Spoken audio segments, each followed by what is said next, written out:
అందరికీ నమస్తే అండి. నిన్నటి నుంచి వైఎస్ వివేకానంద రెడ్డి గారి వీడియో ఒకటి వైసీపీ సోషల్ మీడియా ట్రోల్ చేస్తుంది. ట్రోల్ చేస్తూ వాళ్ళు అడిగే క్వశ్చన్ ఏంటంటే, సునీత గారు మీ నాన్న రెండో పెళ్లి చేసుకున్నాడా అంటే నాకు తెలియదన్నో, ఇదిగో సాక్ష్యం, దీనికి నీ సమాధానం ఏంటి? ఇప్పుడు ఒక 6 ఏళ్ళ కిందటో 7 ఏళ్ళ కిందటో వీడియో అనుకుంటుంది, అంటే వివేకానంద రెడ్డి గారు బ్రతుకున్నప్పుడు ఆ వీడియోని వైరల్ చేస్తున్నారు. వైరల్ చేస్తూ వాళ్ళు అడిగే క్వశ్చన్ అనమాట. నేనేమంటానంటే, ఇప్పుడు సునీత గారు అడిగింది వేరు.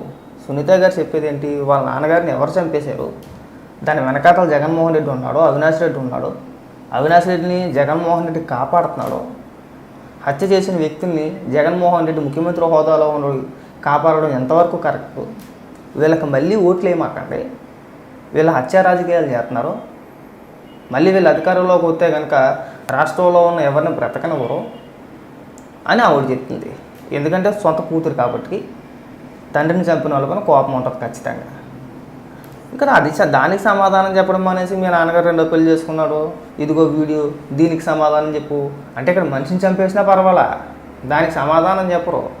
దానికి సమాధానం చెప్పకుండా ఈ వీడియోలు వైరల్ చేసుకుని అలాగే క్వశ్చన్ అది. దానికి ఏమైనా సంబంధం ఉందా? ఇప్పుడు మీరు తిప్పే వీడియోకి మీరు అడిగేదానికి ఏమైనా సంబంధం ఉందా? అంటే చంపేసి ఏమైందిరా అంటే ఇంకా అక్రమ సంబంధాలు అంటకట్టేయాలి, అక్రమ సంబంధాలు అంటకట్టేయాలి, స్త్రీలోడు అనాలి, అమ్మాయిల పిచ్చోడు అనాలి, ప్రచారం చేయాలి.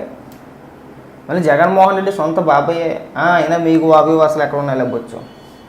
షర్మిలాకే అక్రమ సంబంధాలు అంటకట్టారు, షర్మిల పుట్టుకునే అవమానించారు, విజయమ్మనే అవమానించారు. షర్మిల పుట్టుకుని అవమానించడం అంటే విజయమ్మని అవమానించడమే. జగన్ రెడ్డి సొంత తల్లి అయినా చెల్లి అయినా బాబాయ్ అయినా మీ అందరికీ ఒకటే. జగన్మోహన్ రెడ్డికి అనుకూలంగా ఉన్నంతసేపు ఏం పర్వాలా, అనుకూలంగా లేకపోతే తల్లి అయినా చెల్లి అయినా ఎవరైనా ఒకటే. అక్రమ సంబంధాలు అంటకట్టేయాలా, సోషల్ మీడియాలో ట్రోల్ చేసేయాలా, ఇగో ఇలా బతుకిది ఇలా బతుకిది ఇలా బతుకి అని చెప్పేసి అని మిమ్మల్ని మించిన కొండగూరులు ఎవడు ఉండటరా అంటే దిగజారిపోయారు, మొత్తం పూర్తిగా దిగజారిపోయారు. ఆ వీడియోని వైరల్ చేసుకుంటే ఏమొచ్చింది? బుచ్చి ఏమీ రాదు.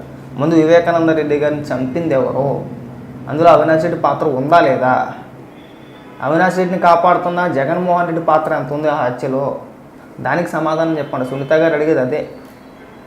ముందు దానికి క్లారిటీ ఇస్తే బాగుంటుంది.